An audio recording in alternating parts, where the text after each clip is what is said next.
semua, perkenalkan saya Monika Sodale, mahasiswa semester 5, Program Studi Pendidikan Kimia Universitas Nusa Cendana.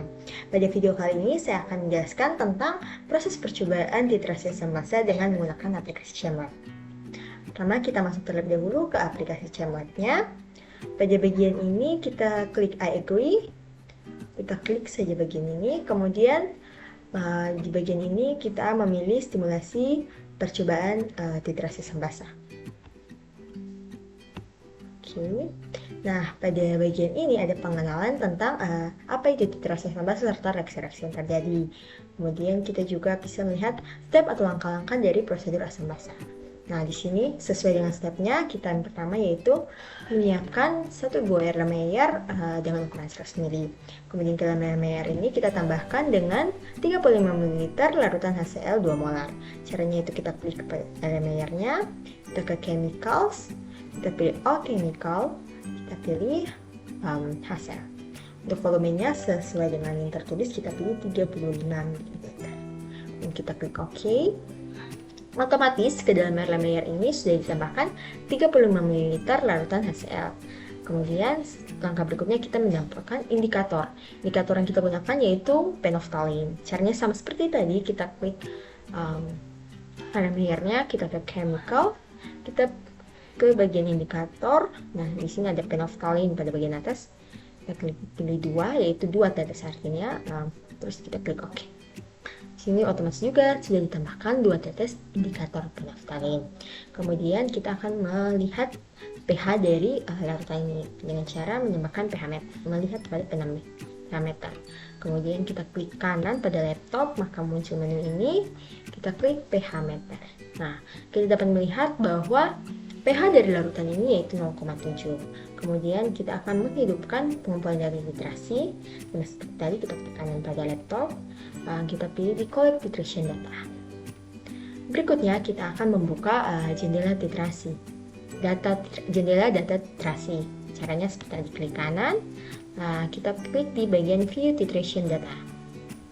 Nah, di sini otomatis akan muncul jendela data titrasi. Nah, jendela data titrasi ini nanti akan menghasilkan kurva saat proses titrasi nanti. Kemudian langkah berikutnya yaitu kita menyiapkan buret. Kemudian buret ini ukuran yang kita pilih yaitu 50 ml. Nah, kita tambahkan larutan NaOH. Misalnya seperti tadi, seperti Erlenmeyer, kita klik di buretnya, kita ke chemical, all chemical, kita pilih larutan NaOH. Untuk volume yang kita pakai yaitu 50 ml.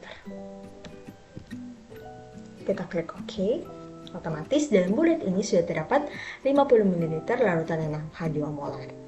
Kemudian kita bisa memulai titrasi. Nah, titrasi ini akan dihentikan ketika terjadi perubahan warna pada HCl yang menandakan bahwa titrasi telah mencapai titik akhir. Kita mulai secara cepat, kemudian perlahan. Nah, untuk memulainya kita klik bagian sini. Kita mulai secara cepat terlebih dahulu. Kita lihat juga pada bagian jendela titrasi mulai terbentuk grafik, kemudian kita mulai memperlambat.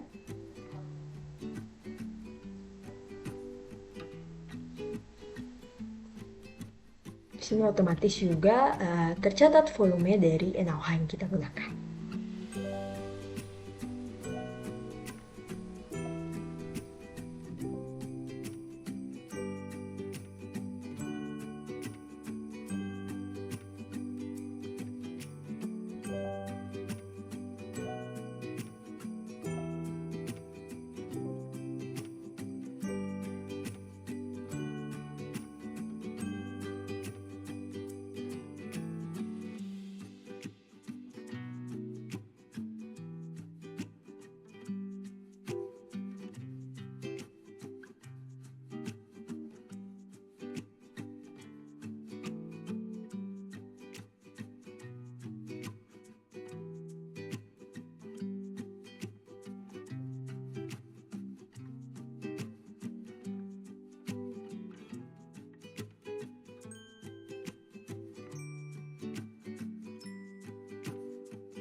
Nah, karena telah terjadi perubahan, maka kita menghentikan titrasinya. Karena ini kita sudah lihat ada perubahan warna menjadi merah muda. Dan pH akhirnya yaitu kita bisa lihat 10,76. Untuk volume NaOH yang kita digunakan yaitu 35,20. Untuk volume awalnya tadi kita gunakan 50 ml. Dan untuk volume akhirnya itu kita mengurangkan antara volume awal NaOH yang kita gunakan dan juga volume yang terpakai. Jadi 50 dikurang dengan 35,20 yang hasilnya yaitu 14,8.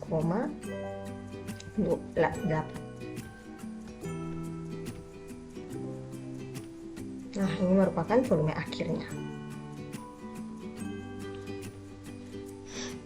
Berikutnya pada bagian ini ada observasi atau bagian pengamatan. Di sini kita bisa melihat dari lembar yang kita isi pada awal sama total volume akhir juga. Semua untuk volume ini kita isi 40 ml.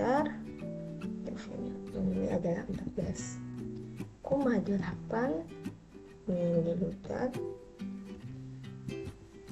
Dan volumenya yaitu 36,20. Kemudian apa yang terjadi ketika pH telah mencapai titik akhir, itu terjadi perubahan warna pada reaktan HCl. Mungkin soal berikutnya juga bisa kita isi. Demikian video saya, semoga bisa bermanfaat. Terima kasih.